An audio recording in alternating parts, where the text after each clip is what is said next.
કૃષ્ણ કનૈયા લાલની જય. તો એક ગામ હતું. એ ગામમાં એક ખેડૂતના બેન રહેતા હતા. એને પતિ પત્ની બે છોકરા હતા. એમાં કાંઈક અમુક સમયે પતિનું અવસાન થયું એટલે બાઈ બિચારી દુખાણી.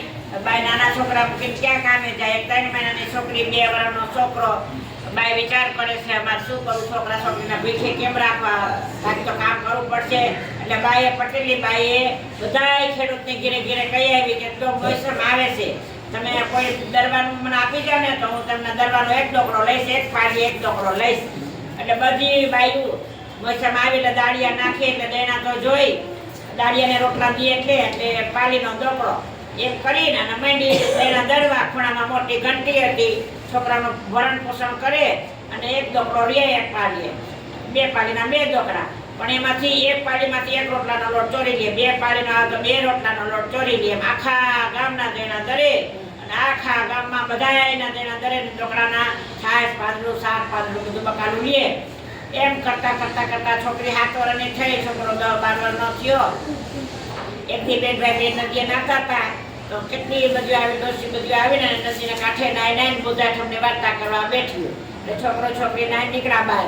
એમાં તમે શેની વાર્તા કરો છો? કે છોકરો તમે નાવા માંડો તમને કઈ ખબર ન પડે. એમાં મારા કંસનબા જેવા ક્યાં કહી દે ને ભાઈ બુધાઠમની વાર્તા કરી છે, એમાં તમારે કઈ રૂપિયા બે છે? છોકરો જાઓ ને બુધાઠમની વાર્તા કરી મંડળ નાવા. તો કે અમારી બુધાઠમની વાર્તા સાંભળવી છે, અમારી લેવી છે. કે તારી માં તો લોટ ચોરી ચોરી ખાય છે. આજે કે બુધાઠમમાં કે રહીને તો ચોરાઈને આખો દી અપવા કરાય. તારી માં ધબો મારી તમને ખવડાવશે હમણાં, તો તમે શું કરશો? એ ક્યાં એ મારી પર છોડી ગયો. તો ગીતાબેન જેવા કે બધું કરી દો ને વાર્તા, હાલો કરી દો. છોકરા બેઠા છે, એ ડોસીમાં બુધાઠમની વાર્તા કરી છે અને છોકરાને નાઈ અને પાછા વાર્તા આપીને અને ત્યાં ગીરે.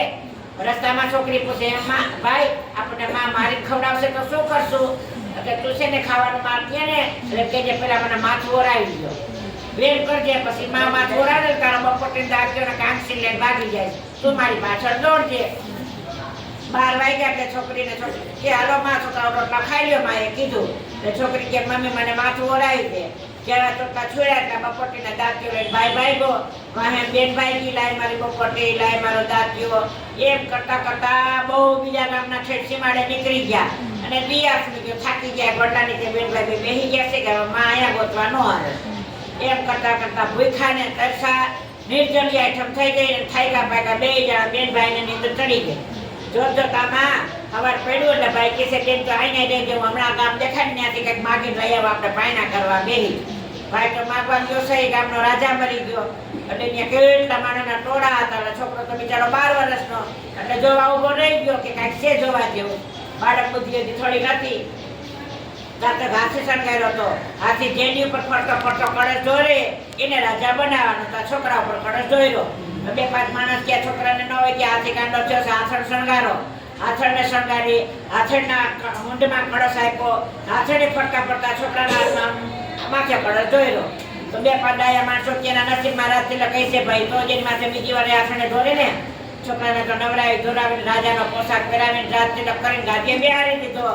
અને એમ કરતા કરતા બેન તો ભાઈની વાટ જોઈને ગામમાં રખડી ગામમાં અને કાંઈક માગીને ખાધું. અને બેને જોતામાં મોટી થવા માંડી. ભાઈ તો રાજા થઈ ગયો છે એટલે બેનને ભૂલી ગયો છે. એમ કરતા કરતા એક બેન બધી બોલકણી છે, આવડી મોટી 18 વર્ષની લડતી માગી ચોખા કામ કરીને ખાને. તો બેન કે કામ તો કરવું પડે હો, બેનની વાત સાચી છે. એટલે બેને તો હાવેણી રૂખિયા વેચવાનું ચાલુ કરી દીધું. હાવેણીને રૂખિયા છાય ફેરે ને એટલે આવડું રૂખી હોય એટલે છે ને કોઈ હાવેણી લેવો કોઈ રૂખિયા લે. કરતા કરતા 1-2 વર્ષ થયા તો બેન તો 20 વર્ષની થઈ ગઈ. એમ કરતા કરતા ભાઈની મેળ પાસે બિચારી એક નીકળી જાણે જો કે નહીં પણ અજાયમાં નીકળી. એટલે ભાઈ તો સાપો ઈડરા પર વાંચતા હતા. કોઈ હાવેણી લ્યો કોઈ રૂખિયા લ્યો તો ભાઈ છે ને બેનનો હાથ સાંભળી ગયા અમારી બેનનો જ અવાજ છે. દાસદાસીને નોકા ચાકાને કીધું જોડી હાવણી રૂખિયા વાળી રહીને અંદર બોલાવી આવો, નવડાવી ધોરણ સારા કપડાં પહેરો ને એક રૂમ આપો એને રહેવા અને સારી થાળી ખાવા આપજો એને જરાય કે ટાઢું વાસી દેતા નહીં. રાજાનો હુકમ નવડાવી ધોવડાવીને કે હાલો તમે રાજાએ કીધું છે આવો રૂમમાં રહ્યો, હાવણી રૂખિયા નથી વેચવા. એમ કરતા કરતા 4-6 મહિના છે એટલે ભાઈને વિચાર આવ્યો કે બેન 20 વર્ષની થઈ ગઈ છે, મારે પરણાવવાની ફરજમાં આવે. બેન મને નથી ઓળખતી પણ હું તો એને ઓળખું છું ને. એટલે દાસીઓએ પૂછાયું કે બેનને પૂછી જવો કે તમારે કે લગ્ન કરવા છે? દાસીઓએ બેને આ કીધું. પણ એ કે જો કે મારા નસીબમાં નગર દરવાજો ખોલે ને જી હામો મળે ને એની હારે મારો ચાંદલો કરવાનો. એટલે બ્રાહ્મણને બોલાવ્યો અને ખંભે પડ્યું છે. હવારમાં નગર દરવાજો ખોલ્યો તો કાયરો કૂતરો હામાં મળ્યો. એટલે બ્રાહ્મણે દરવાજો બંધ કરી દીધો. બેને પૂછ્યું કે કેમ મારે બંધ કરી દીધો? કે બેન કે વાઘરી હોત ગાંડો માણસ હોત હું ચાંદો કરે, પણ આ કાયરો કૂતરો મારે કેમ કરવો? તો મેં કીધું હતું ને કે મારા નસીબમાં સહી હામો મળશે. હવે કાલે જે હોય એને કાંડો કરી દેજો, દરવાજો બંધ કરતા નહીં. બીજા દી સવારે પરે વાવી અને ગોર બાપા કંકાવટી થાળી લઈને અને નગર દરવાજો ખોલ્યો તો ઈ જ કાયરો કૂતરો. અને એને કપાળે ચાંદો કરેલો કે કંકોત્રી બાંધી દીધી. વાર ને સમય તારીખ પ્રમાણે તો કૂતરાની જાન આવી છે. બેનને પરણાવી રાજાએ કાયરા કૂતરાને ફેરા ફેરવા અને વિદાય આપી. જેમ જેમ ગામના કૂતરા આવતા ગયા, પોતાનું ગામ આવતું કે કૂતરા ઓછા થતા ગયા છેલ્લે કાયરો કૂતરો છે પણ રણ આવી ગયું. રણ આવી ગયું એટલે બેનના પગ બળે છે, તડકો લાગે છે. બેન મનમાં ને મનમાં વિચાર કરે છે ક્યાંય છાંયો નથી, ને તો ઘડી વિહામો ખાવા બેહું. ત્યાં તો ઘેર ભૂર આંબો થઈ ગયો ને ઠંડી ઠંડી રહેતી. કૂતરો બેહી ગયો એટલે બાઈએ બિચારી ત્યાં બેહી ગઈ છે. મનમાં બાઈ વિચાર કરે ભગવાને છાંયો તો આપ્યો પણ તરસ એવી લાગી છે. ત્યાં તો ભીડો થઈ ગયો તાજો. એટલે કૂતરો હંકારા કરે કે પાણી પીઓ. કે ના તમે આવી આજે હું તાર ફેરા ફેરી છો, તમે મારા પતિ અહીંથી. એટલે કે હવે મારાથી એમને ન પતિને મૂક્યા વગર પીવાય. એટલે કૂતરાએ લારું વીરો કરી નાખ્યો. જો હું ચડે છે કે નહીં, પણ બેને સંતોષી પહેલી ભરી 5 ખોબા પાણી પી લીધું. એમ કરતા બેન મનમાં વિચાર કરે કેવો છાંયો હતો, કેવો વીરો હતો. પણ હજુ ભૂખે મનમાં વિચાર કરે કે એવી લાગી છે, પણ આ ક્યાંથી ખાવાનું આવે? તો ખણ તો 32 ભાતના ભોજનમાં નાનો થાર આવી ગયો. કૂતરો હંકારા કરે કે ખાવ. એટલે કે ના તમે મારા પતિ પેલા તમે ખાવ. એટલે કૂતરાએ લારું આખો થાર ભરી મૂક્યો ચાય કરીને. એટલે બેને તો શાંતિથી પ્રસાદની જેમ આરોગી લીધો થાર. પછી ખાય પી પાણી પી પછી બાઈ વિચાર કરે છે કે જેવું મનમાં ધારવું એ થઈ જાય છે. આ કૂતરો ન હોવો જોઈએ. તમે કોણ છો? ભૂત પ્રેત જે છો તે. હું બીશ નહીં, તમે જે તમારા મૂળમાં સ્વરૂપમાં આવી જાવ. ત્યાં તો શાંત ચક્ર બધા પદમાં પીરાપી તમારે પહેરાશે અને ભૂત ભગવાન સાક્ષાત તૈયાર થઈને ઊભા છે. તો ઓલી તો પગે લાગી ગઈ અને કહે છે કે તમે છે ને કે ભૂત ભગવાન છો, આપણે સ્વર્ગમાં રહેવાનું છે, પણ કે તમે એક ઋષિના શ્રાપથી દુર્વાસાના ઋષિના શ્રાપથી જે તમે રથ આપતા હતા ને દુર્વાસા ઋષિ આપણે બે હવે જોતા હતા ગાડવા આપણે આપતા હતા, પાછળ દુર્વાસા ઋષિ બેઠા હતા. પણ તમે છે ને કે મનમાં સંશય કર્યો કે આ ગામમાં આવ્યું ને એટલે શરમાના તમને સંશય થયો કે મારે કર્યું હવે જૂતું પડ્યું એવી રીતે ગાડામાં આપવું પડે છે. તો દુર્વાસા ઋષિએ શ્રાપ આપ્યો તો કે તમને એટલે કે એ શ્રાપ પૂરો થઈ ગયો ને ચાલો હોય કે આપણે વૈકુંઠમાં જવાનું છે. વૈકુંઠમાં ગયા છે. લક્ષ્મીજીને 6 ઓરડાની ચાવી દઈ જાય છે ભગવાન અને ગરુડ ઉપર બ્રહ્માંડમાં ફરવા નીકળી જાય છે. કીડીને કણ હાથીને મન પૃથ્વી ઉપર એમ કરીને હાંજે આવે એટલે બે હાંજે પતિ પત્ની લક્ષ્મીજી રૂકમણીને થાળ જમાડે છે. ભગવાનને વિષ્ણુ ભગવાનને લક્ષ્મીજી એમ કરતા સમય થયો. એક દી લક્ષ્મીજીને સંશય થયો કે આ મને 6 ખંડની ચાવી દઈ જાય છે, 1 ખંડની ચાવી કેમ ન જતા લક્ષ્મીજી રિહાણા. જેવા હાંજે પ્રભુ આવ્યા કીડીને કણ હાથીને મન દઈ એટલે વર્તી ગયા આજે સડકો કર્યો છે. શું થયું? તો કે તમે 6 ખંડની ચાવી દો છો, 1 ખંડની નથી દેતા. એ કે તમારે જોવા જેવો નથી. ગળહાર એમ કરીને લક્ષ્મીજીએ તો આપણી સ્ત્રી હટ ચાવી લીધી. જેવા પ્રભુ નીકળ્યા કીડીને કણાથીને મણ દેવા તાતો જેવો હાથમાં ખંડ ખોઈલો છે તાતો દુર્ગંધ લોહી પરોને નદીમાં એની માં ડૂબકી મારે છે. જબડા મોગરીઓના માર મારે છે. જજરનું કમાડ વાહી દીધું છે. આજે પ્રભુ આવ્યા ખંડ ખોઈલો તો એ કહેતો કે હા પ્રભુ મારી માં લોહી પરોને નદીમાં ડૂબકા મારે છે અને બચાવન મુક્તિ આપો ને કે બધું તમારા હાથમાં છે. પણ એ કે આમાં મારું કઈ ન હાલે, તારી માનું કર્મ નડે છે. એ કે તો કે શું મારી માં એવું કર્મ કર્યું છે? તો એ કે જેટલા ગામના તેના કરતા હતા એમાંથી 1 પાલી 1 રોટલાનો લોટ ચોરતા હતા, 10 પાલી આવતો 10 રોટલાનો લોટ ચોરી લેતા હતા. આ ચોરેલું કે પેટમાં ગયું છે એટલે એને કર્મ ભોગવવું પડે છે. તો કે એનો કઈ ઉપાડ કે નિવારણ હોય ને તો કે હા કે કોઈ બુદ્ધાશ્રમનો પૂન આપે ને તો તારી માને મુક્તિ મળે. તો કે હું આપું કે તો કે દીકરો હોય તો દીકરીનું પૂન ન વાકે. પણ મારે તો કે નાનપણમાં ભાઈ ખોવાઈ ગયો છે, હવે મારા ભાઈને ક્યાં ગોતવો?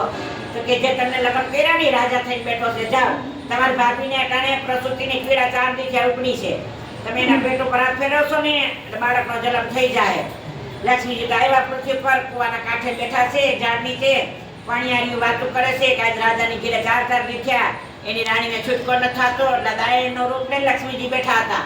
એટલે દાયણનો રૂપ લઈને એટલે કે તમારા રાજાને કયો મને અસર દાયણ પણ આવડે છે, ગમે હોય તો જલમ કરાવી દઉં છું. ગોધામની આટલું પાણીયારી ઘડી દોડતી ગયો. રાજાએ પારખી મળી છે અને દાયણ બેઠા છે અને ઘીરે આવ્યા મેલમાં અને એની ભાભીને જોઈ પેલા ભાઈનો બંગલો જોયો, ભાભી ઉપર હાથ ફેરવો, દેવ જેવો દીકરો જન્મ છે. ને રાજા કહેશે બેન દાયર બેન તમે આ રેપ કરવું તો રોકાવજે થોડાક દી, તમે કે અમને બહુ સારું તમે અમારું કામ કરી દીધું. એટલે કે મનમાં કેમ રોકાવા જાય છે બુધાને મારે તો આવું ને ત્યાં તો રોકાણા છે. એમ કરતા કરતા ભત્રીજાને નવડાવે દોડાવે ને ભાભી વાતો કરે, કઈ ઓળખાણ કાઢતા નથી. એમ કરતા કરતા 2-3 મહિના થયા હતા. બોધાઠામાં આવી. હવે કાલે બોધા રમશે એટલે આજે છે ને રાજાનો હિંડોરો હતો, રાજાને છાપો વાતા હતા, ત્યાં હિંડોરો ઢળી ઘોડિયું ઢળીને રાજા પાસે લઈ ગયા. અને બેન તો હાલેનું ગાય છે, હાલા હાલા એક સમય એવો હતો ભાઈ બેન બે નદી નાવા ગયા અને બોધાઠામની વાર્તા સાંભળી. માં તો ટુકડો છોડીને બેઠી તો ભાઈ તો કામ સીધા ગયો લઈને ભાઈ ગયો. હાલા હાલા હું પાછળ ગઈ. ભાઈ તો ગામમાં મારવા ગયો તો ભાઈ તો ગામનો રાજા થઈ ગયો. બેનને ભૂલી ગયો. હાલા હાલા બેનને તો કાળા કૂતરાને પડાઈ. કાં તો કાળા કૂતરાને કીધું ને કાં તો ભાઈના કાન જઈ એટલે કે બેન તમે કોણ છો કે દાયા નથી કે આ મારી બેન સિવાય આ કહાની કોઈ સાંભળતું નથી કે એમ કરી અને એને બેન તો એ કહે છે કે હું તમારો બેન જ છું કે તમે કાળા કૂતરાને ભણાવી હતી, તમે મારી ઓળખાણ નથી કાઢી. આજે હું તમારા ઘરમાં 3-4 મહિના ત્યાં રહું છું, મેં ઓળખાણ ન કાઢી કે. પછી બેનભાઈ બે હકદકની વાતો કરી છે અને કે પછી જો કે ભાઈ તમે જે કાળો કૂતરો હતો ને એ સાક્ષાત બુદ્ધ ભગવાન હતા. હું સ્વર્ગની પટરાણી છું, લક્ષ્મીજી છું.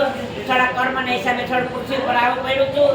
અને એ કે જો આપણી માં છે ને લોહી પરુની નદીમાં ડૂબકા મારે છે એ કે આપણી માને કાલે બોધાઠમ છે એનું પુણ્ય તમે આપો ને તો એ કે આપણી માં લોહી પરુની નદીમાં છૂટે. ભલે આપણા હાટું જેને ચોરી કરીને આપણને મોટા કરવા હાટું તો આપણે છે ને કે આપણે આપણું ફરજમાં થોડું ફરજ બજાવી જાય એમ કરી કાલે ભાઈ બોધાઠમ રહ્યા છે. સવાર થયું ત્યાં નોમને હાથમાં તુલસીનું પાન લઈને જળ લઈને આજનું બોધાઠમનો પોઈન્ટ મારી માં સ્વર્ગવાસીને કૃષ્ણ અર્પણ કર્યું. તા માને તો લોહી પરુના નદીમાંથી મુક્તિ મળી ગઈ અને માં તો વૈકુંઠમાં પહોંચી ગયા છે. અને આ પુણ્યથી બેનને છે ને વૈકુંઠ મળ્યું, માને મુક્તિ મળી અને ભાઈને રાજગાદી મળી.